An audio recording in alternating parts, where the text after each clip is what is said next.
Hi viewers, welcome to our channel. ఏపీలో ప్రభుత్వాలు మారినా కూడా ఈ దాడులు మాత్రం ఆగడం లేదు. సో ఇప్పుడు చూస్తున్నాం, ఎన్నో దాడులు జరుగుతున్నాయి. అయితే టీడీపీ వాళ్ళేమో ఇది వైసీపీ వాళ్ళ అధికారంలో ఉన్నప్పుడు చేయలేదని వాళ్ళు, ఇప్పుడే ఎక్కువ జరుగుతున్నాయని చెప్పేసి వైసీపీ వాళ్ళు వీళ్ళు. అంటే ఒక రకంగా చూస్తే ఇరు పక్షాల వాళ్ళు కూడా దాడులు చేసుకోవడం కామన్ అయిపోయిందని సాధారణ ప్రేక్షకులు మాత్రమైతే అనుకుంటున్నారు. అయితే ప్రభుత్వాలు మారిన ఈ పగలాగవా, హింస రాజకీయాలు ఎంతకాలం అని చెప్పేసి వాళ్ళకి క్వశ్చన్ చేసుకోవడం చూస్తున్నాం. మరి ఇవి ఆగుతాయా, ఆగవా, ఏం జరగాలి, అసలు ఏం చేయాలి? సో ఇప్పుడు ఇదే అంశం మీద డిస్కస్ చేయడానికి ప్రజెంట్ మనతో పాటు జయదేవ్ గారు, సీనియర్ జర్నలిస్ట్ ఉన్నారు. వారితో ఒకసారి మాట్లాడదాం. సార్ నమస్కారం. సార్ నమస్తే సార్, అధికారం మారినా కూడా అంటే వైసీపీ ప్రభుత్వం ఉన్నప్పుడు దాడులు జరిగాయి అని చెప్పేసి టీడీపీ వాళ్ళు ఆరోపించడం, అన్ని చెప్పడం మనం చూసాము. మళ్ళీ ఇప్పుడు అధికారం మారింది, ఎన్డీఏ కూటమి ఇక్కడ అధికారంలోకి వచ్చింది.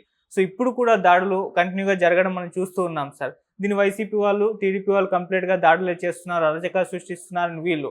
అప్పుడు వాళ్ళు ఉన్నప్పుడు వీళ్ళు, వీళ్ళున్నప్పుడు వాళ్ళు. ఈ దాడులు మాత్రం ప్రభుత్వాలు మారినా కూడా ఆగడం లేదు, హింస రాజకీయాలు ఇంకా కంటిన్యూ అవుతున్నాయని చెప్పేసి సాధారణ ప్రేక్షకులు మాత్రం అందరూ కూడా అనుకోవడం చూస్తున్నాం సార్. మరి ఏం చెప్తారు వీటి గురించి? ఎప్పుడు ఆగుతాయి ఇవి? మీరేం చెప్తారు? ఎప్పుడు ఆగుతాయంటే రావణ కాష్టంలాగా మండుతూనే ఉంటుంది, ఆగవనే అనిపిస్తుంది. కాకపోతే ఇది ఇప్పుడు కాదు, ఎప్పటి నుంచో ఉంది కానీ ఎంత ఓపెన్గా ఉండేది కాదు. ఓకే, ఎందుకు ఓపెన్గా ఉండేది కాదు అని అంటున్నానంటే, సరే పలానా టీడీపీ నాయకుడు చనిపోయాడు అంటే ఖచ్చితంగా ప్రతిపక్షంలో ఎవడు ఉంటాడో వాడే, లేదా అధికార పక్షంలో ఎవడు ఉంటాడో వాడే చంపిస్తాడు అనుకుంటారు. లేదు పలానా వైసీపీ వాడు చనిపోయాడు, అక్కడ కూడా అధికార పక్షమో ప్రతిపక్షంలో ఎవడున్నాడో వాడి మీదకి ఫస్ట్ నేరం నెట్టబడుతుంది. బట్ అక్కడ జరిగింది ఏంటి? వాడికి ఏమైనా పర్సనల్ గ్లిడ్జెస్ ఉన్నాయా? వాడేవైనా డబ్బులు లావాదేవీల విషయంలోనూ నరుక్కున్నారా? చిన్న ఎగ్జాంపుల్ వినుకొండదే తీసుకోండి. ఇద్దరు ముస్లిం మైనారిటీకి చెందిన వ్యక్తులే. ఒక వ్యక్తిని ఇంకో వ్యక్తి నడి రోడ్డు మీద వచ్చి చెయ్యిని నరికేశాడు అన్నారు. విషయం ఏంటంటే అందులో ఒక వ్యక్తి వైసీపీ వాడు, ఒక వ్యక్తి టీడీపీ వాడు అని అంటున్నారు. వీళ్ళేమంటున్నారు, కంప్లీట్గా వైసీపీ వాళ్ళే ఇద్దరు. అది కూడా ఆ వినుకొండ వినుకొండ దానికి సంబంధించి మైనారిటీ సెల్ అది ఉన్నారు, ఎవరో పిఎస్ ఖాన్ అని ఉన్నారంట, ఆయనకి అనుచరులు వీళ్ళిద్దరు అని అంటున్నారు. సో అలా వచ్చేసరికి మరి ఇంకా డిస్కషన్ లేదు ఎక్కడ, ఎందుకంటే మళ్ళీ ఖచ్చితంగా వీళ్ళు మనుషులు పెట్టి మరీ ప్రూవ్ చేపిస్తారు. సో ఇప్పుడు ఇక్కడ ఎలా జరుగుతుందంటే, చిన్న కథ చెప్తాను. ఒకసారి ఒక అమ్మాయి మంటల్లో కాలిపోయిందో ఏదో జరిగింది. అయితే దానికి ఎవరు ప్రత్యక్ష సాక్షులు లేరు. సిలిండర్ పేలు కాలిపోయిందా, లేదా పెట్రోల్ పోసి తనే కాల్చుకుందా అనే విషయం పక్కన పెడితే, సరే అమ్మాయి సూసైడ్ చేసుకుందని ఇరుగు పొరుగు మాట్లాడుకుంటారు. అందులో మాట్లాడుతుంటుంటే ఫస్ట్ ఒక ఆమె ఏముంది ఎవరితోనో తిరిగి కడుపు చేయించుకుని ఉంటుంది, అందుకే సూసైడ్ చేసుకుంది అంది ఒక ఆమె. ఇంకో అంటాడు, లేదు అక్కడ చాలా ఇబ్బందులు ఉన్నాయి, చాలా కష్టపడుతుంది ఆ అమ్మాయి, పాపం కుటుంబ భారాన్ని నెట్టలేక ఎన్ని చేసినా ఆ అమ్మాయి పని లేనిపోని నిందలేసి ఆ ఇంట్లో వాళ్ళ బావో వాళ్ళ నాన్నల తాలూకులో ఎవరో బాబాయిలు వాళ్ళు ఊరికే అమ్మాయిని ఎప్పుడు రాచి రంపాన పెడుతుంటారు, ఆ బాధ తట్టుకోలేక సూసైడ్ చేసుకుంది అంటే ఇక్కడ కొద్ది పాజిటివ్లో. ఒక ఆవిడ ఆల్రెడీ నెగిటివ్ అనేసింది. ఇదిలా ఉంటే కొంతమంది నాయకులు వచ్చి ప్రస్తుతం మాకు ఉద్యమం నడుస్తుంది, మా ఉద్యమం కోసమే రాష్ట్ర ఉద్యమం, తెలంగాణ ఉద్యమం అనుకుందాం ఫర్ ఎగ్జాంపుల్గా, ఇలాంటి ఉద్యమం నడుస్తుంది, మా ఉద్యమం కోసం మీ అమ్మాయి సూసైడ్ చేసుకుందని మాకు మీరు చెప్పండి, ప్రెస్ మీట్ పెట్టి చెప్తే మాకు ఉద్యమం ఊతం వస్తుంది, మీకు ఎంతో కొంత ఇస్తాము అంటాడు. ఇంకో కొంతమంది నిరుద్యోగులు వచ్చి మా ఎగ్జామ్ పోస్ట్ పోన్ అయింది కాబట్టి ఆ ఎగ్జామ్ పోస్ట్ పోన్కి తట్టుకోలేక మీ అమ్మాయి సూసైడ్ చేసుకుని చెప్పండి, మా నిరుద్యోగుల నుంచి మేము ప్రభుత్వం మీద పోరాటం చేస్తాం, ఏదో మీ కుటుంబంలో ఎవరికి ఉద్యోగం వచ్చేలాగానే చేస్తాం, ఏదో చేస్తాం అంటే. ఇట్లా ఇంకా చాలా ఎగ్జాంపుల్స్ ఉన్నాయి. ఒక వ్యక్తి చావుకి రకరకాల రీజన్స్ ఉంటాయి, ఏ రీజన్ మనం జస్టిఫై చేయలేం. అలాగే ఇక్కడ కూడా ఒక ఇద్దరు వ్యక్తుల యొక్క గొడవకి అక్కడ ప్రస్తుతం కాంటెంపరీగా ఉండే సిచ్యువేషన్ని దానికి ఆపాదించేస్తున్నారు. ఇందులో కొంత వాస్తవం ఉండొచ్చు, కాదనట్లేదు. కాంటెంపరీ అంటే దానికి సమకాలీన పరిస్థితులు ఏవైతే ఉన్నాయో ఇప్పుడు ప్రజెంట్ నడుస్తుంది ఏంటి, ఇద్దరు వ్యక్తుల మధ్యన గొడవ వచ్చిందంటే ఒకటి డబ్బు గురించి అయినా అయి ఉండాలి, లేదా ఆడది గురించి అయినా అయి ఉండాలి, ఒక అమ్మాయి విషయమైనా అయి ఉండాలి, లేదా డబ్బు గురించి అయినా ఉండాలి. మేజర్ పార్ట్ ఈ రెండే, మిగతావి వేరే వేరే ఉంటాయి. ఈ మేజర్ పార్ట్ డబ్బు గురించి ఉన్నప్పుడు వాడు ఊరించి ఇస్తానని ఆఖరికి విసిగిపోయిన తర్వాత వీడి సహనం కట్టలు తెంచుకున్నాక ఖచ్చితంగా అటాక్ చేస్తాడు ఆ ఒక్క క్షణికావేశం. అంతకుముందు టోలీ చౌకలో కూడా ఇలాగే ఒక వ్యక్తిని నడి రోడ్డు మీద సినిమాలు చూపించినట్టు కసా కసా అని పొడుస్తున్నాడు. ఆ వీడియో ఎవరో తీశారు ఫోన్లో, దాని వెనక పోలీసు సిటీ పెట్రోలింగ్ వ్యాన్ కూడా స్లోగా వెళ్తుంది చూసుకుంటూనే. మరి వాళ్ళకి బాధ్యత లేదా? సామాన్యుడికి బాధ్యత లేదంటే వాళ్ళకి బాధ్యత లేదా? అది వేరే విషయం. సో తీరా ఆడు ఎందుకు కసిగా చంపి ఇలా చేతులు ఇచ్చి నేను చంపాను వీడిని, నేను ఇంకా ఏమైపోయినా పర్వాలేదని అడుస్తున్నాడు ఆయన. తీరా మూలాల్లోకి వెళ్తే ఆ వ్యక్తి తన భార్యని లొంగ తీసుకొని తర్వాత నేను అక్క చెల్లెలను పాడు చేసేసి ఏవో రకరకాల వీళ్ళ తలకు ఆస్తులు అన్ని చేశాడు ఆ చనిపోయిన వ్యక్తి. ఆడింక మరి ఇలాంటోడు బతకూడదు, నేనేమైపోయినా పర్లేదు, నా కుటుంబాన్ని సర్వనాశనం చేశాడని కసితో చెప్పేశాడు. అదే టైంకి ఇక్కడ ఎలక్షన్స్ అవుతున్నాయి అనుకోండి, వెంటనే ఏమంటారు, ఒక పార్టీ వాడు ఈ పార్టీ వాడిని చంపేశాడు.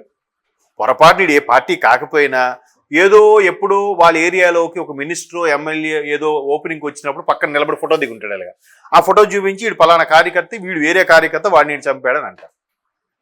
ఇందులో వాస్తవం ఏమంటారు? అసలు జరిగింది ఇది, బట్ పార్టీలకు మాట్లాడుతుంది. కాకపోతే పార్టీల వ్యవహారాల గొడవలు కూడా ఉన్నాయి. ఇప్పుడు రాజశేఖర రెడ్డి గారి హయాంలో ఆపరేషన్ ఆకర్ష్ పేరుతో చాలా మందిని, అంటే ఆఖరికి హరీష్ రావు గారు లాంటి వ్యక్తులను కూడా కాంగ్రెస్లో కలుపుపోయి చూశారన్నట్టుగా జగ్గారెడ్డి గారు లాంటి వాళ్ళు ప్రెస్ మీట్లో చాలా సందర్భాలు చెప్పారు. మరి అలాగ ఆపరేషన్ ఆకర్షణ, అరే మా పార్టీని నమ్ముకుని మా పార్టీలో పదవులు ఇడిగిస్తే ఇప్పుడు అటువైపు వెళ్ళిపోతున్నాడా అని అవతల వాడు ఎవడైనా కత్తి దూశాడు అనుకుందాం. అది రాజకీయ దృక్కోణంలో వేరేలా మాట్లాడతారు. మామూలుగా అయితే వ్యక్తిగత కక్షలు ఉన్నాయేమో ఎవరికి తెలుసు. సో అలాంటి టైంలో రాజశేఖర రెడ్డి గారి హయాంలో చాలా మంది టీడీపీ నాయకులు కార్యకర్తలు చనిపోయారు అనే వార్తలు కూడా అప్పట్లో చూసాం. అంతకుముందు చంద్రబాబు గారి హయాంలో రాయలసీమలో ఫ్యాక్షనిస్ట్ అని ఎవడు ఫ్యాక్షనిస్ట్ అనుకున్నా కూడా వాళ్ళందరూ ఏదో ఒక రీజన్స్తో చంపబడ్డారో చనిపోయారో. మేబీ చంద్రబాబు గారు ఎక్కడెక్కడ చాలా మందిని ఏరిపాడేశారని కూడా అంటారు. ఏది వాస్తవం? ఇప్పుడు హైదరాబాద్ ఉంది, హైదరాబాదులో కూడా దాన్ని ఏమంటారు, ధూల్పేట అంటేనే పైల్వాన్లు వాళ్ళు వీళ్ళు బాగా రౌడీజం మాఫియా అన్నీ ఉంటాయి హైదరాబాద్లో అన్నట్టుగా అనుకునేవారు. ఎన్టీఆర్ గారు గవర్నమెంట్ ఫామ్ అయ్యాక చంద్రబాబు నాయుడు లాంటి వ్యక్తులు కీలకంగా మారిన తర్వాత, ఆయన గవర్నమెంట్ వచ్చిన తర్వాత ఇవన్నీ ఓల్డ్ సిటీలో కూడా ఎప్పటికప్పుడు కర్ఫ్యూ, ఎప్పటికప్పుడు అరాచకాలు అన్న జరుగుతున్న దాన్ని కూడా ఆయన సెటరేట్ చేశాడు అని అంటారు. సెటరేట్ చేశాడు అంటే అర్థం ఏంటి? ఒక పార్టీ వాడు ఇంకో పార్టీ వాడిని చంపేశాడట? కాదు కదా. అక్కడ పోలీసుల ద్వారా కూడా కొంతమందిని ఏరిపారేసి ఉంటారుగా. దాన్ని ఒక రకంలో వీళ్ళు చెప్తే వాళ్ళ రకంలో మా పార్టీ కార్యకర్తలని, మా ఓల్డ్ సిటీకి సంబంధించిన కార్యకర్తలు కూడా చాలా మంది లేపేశారు అని ఒక పార్టీకి యాంగిల్ని ఆపాదించి కూడా చెప్పేవాళ్ళు ఉన్నారు. ఏది వాస్తవం అంటే ఏం చెప్తాం? సో ఇది రావణ కాష్టంలో అవుతూనే ఉంటుంది తప్ప ముందు వాళ్ళు స్టార్ట్ చేశారు కాబట్టి మేము స్టార్ట్ చేసాం, మేము స్టార్ట్ చేసాం కానీ వీళ్ళు స్టార్ట్ చేసామని అంటారు. కానీ ఇది ఎప్పటి నుంచి చాప కింద నీరులాగా ఉన్నది. ఈ పరిస్థితి లేదని అనట్లేదు, అలాగని ఎవరూ శుద్ధపూసని చెప్పట్లేదు. కానీ 19 తర్వాత మాత్రం చాలా మారే చేంజెస్. 2019 తర్వాత ఏపీలో అంటే మరీ ఓపెన్గా వాడు వీడు అనడం, సన్నాస్ అనడం, వాడొక ఎదవ అనడం, 420 అనడం, గాడిదిలాగా ఉన్నాడని ఏవేవో పదాలు. ఇంకా అంటే అరే మనం ఒక మంత్రులుగా ఉన్నాము, లేదా మనం ఒక స్థాయిలో ఉన్నాము, మన చూసి చాలామంది ఇన్స్పైర్ అవుతారు, మనం ప్రజల కోసం పనిచేయాలనే విచక్షణ కోల్పోయి మాట్లాడారు, విచక్షణ కోల్పోయి ప్రవర్తించారు. అంతెందుకు తెలంగాణ ఉద్యమంలో జయప్రకాష్ నారాయణ లాంటి వ్యక్తిని వెనక నుంచి కొట్టారు, గుర్తుందా? తర్వాత ఆయన పేరేటి నాగం గారు, మాజీ టీడీపీలో సీనియర్ నాయకులు, తర్వాత బీఆర్ఎస్ గారు కూడా చేసినాడు. ఆయనకు కూడా ఒకనొక టైంలో వెనక నుంచి తోసేశారు ఉద్యమం టైంలో, ఆయన టీడీపీలో ఉంటుండగా. అసెంబ్లీ సాక్షిగా జయప్రకాష్ నారాయణ లాంటి ఒక ఎమ్మెల్యే అని ఒక సాధారణ డ్రైవర్ వచ్చి కొట్టడం ఏంటి? దాన్ని మరి కొంతమంది సమర్థించారుగా. ఇప్పుడు ఆయన కొట్టాడని జయప్రకాష్ నారాయణ గారికి పెద్దగా ఫ్యాన్ ఫాలోయింగ్ లేకపోయినా, అనుచరులు లేకపోయినా, వీళ్ళ అనుచరులు వీళ్ళు గవర్నమెంట్ వచ్చాక ఆయన కొడితే అప్పుడు తప్ప? దాన్ని ఏమంటారు? కక్ష సాధింపు అంటారా? తప్పు కదా. చేయి చేసుకోవడం ఏంటి? దానికి బీఆర్ఎస్ కూడా అప్పుడు హరీష్ రావు గారు డ్రైవర్ ఎవరో కొట్టారని కూడా వార్తలు వచ్చాయి. మరి అది అంతవరకు కరెక్ట్? కనీసం పబ్లిక్గా వాటితో సారీ చెప్పించారా? లేదే. పోనీ ఏదో జరిగిపోయిన ఫ్లోలు అని అన్నారా? లేదే. ఆ ఉద్యమం ఇలాగే ఉంటుంది, కడుపు మండి ఇలాగే ఉంటుంది అన్నట్టు మాట్లాడారు. ఏది ఎవరేం చేసినా తర్వాత అప్పుడు అది కప్పించుకున్న తర్వాత వాళ్ళందరూ సఫర్ అవ్వాల్సిందే. 1,000 చూపిస్తే 3,000 మన వైపు ఇప్పుడు కాకపోతే 3 ఏళ్ళ తర్వాత 10 ఏళ్ళ తర్వాత దాని ఇంపాక్ట్ మనకు చూపిస్తారు. సో ఇట్లాంటివి రాజకీయ పరంగా వాడు చేశాడని వీడు ఏది ముందంటే గుడ్డు ముందా పిల్ల ముందా అన్నట్టుగా అయిపోయింది పరిస్థితి. బట్ ఇనీషియల్గా స్టార్ట్ అయింది ఎక్కడని మనం చెప్పలేం. ఆ ఇనీషియల్ది గోప్యంగా జాగ్రత్తగా డీల్ చేసే వాళ్ళు ఉంటారు. మొన్న 2019 తర్వాత వైసీపీ ఏదైతే ఓపెన్ అయిపోయి బరస్ట్ అయిపోయి నానా విమర్శలు చేసిందో అట్లా చేసేవాళ్ళు ఉంటారు. ఇప్పుడు అది ఎక్కువైపోతుంది కల్చరు. మనల్ని ఎవరు రాపేది, మన గవర్నమెంటే కదా అన్నట్టుగా. చూద్దాం మరి ఇంకా ఇది ఈ కల్చర్ ఎటువైపు తీసుకెళ్తుంది అనేది చెప్పలేం. బట్ ఇదైతే ఆగదు. ఎందుకంటే ఇప్పుడు ఆల్రెడీ వైసీపీ వాళ్ళు ఛాలెంజ్ చేస్తున్నారుగా. ఇప్పుడు కాకపోతే నెక్స్ట్ మీరు ఇప్పుడు అనుకుంటున్నారు నెక్స్ట్ మాదే అని అంటున్నారు. ఇంకెక్కడ 5 ఏళ్ళు గుంటుండగా వీళ్ళు అంటున్నారు గత 5 ఏళ్ళు మీరు చేసింది భరించాంరా, ఇప్పుడు మేమేదో కనీసం కొంచెం రొమ్ము విరిచి నడుద్దామన్నా మీరు ఇలా మాట్లాడితే మేమేం చేయాలరా వీళ్ళు అంటున్నారు. మరోవైపు మా నాయకులు నోరు నొక్కేస్తున్నారు, మేమేమి చేయకుండా మీరు ఇలా ఉన్నారు, మేము చేస్తే మేమేంటి చూపిస్తాం అన్నట్టు కూడా అంటున్నారు.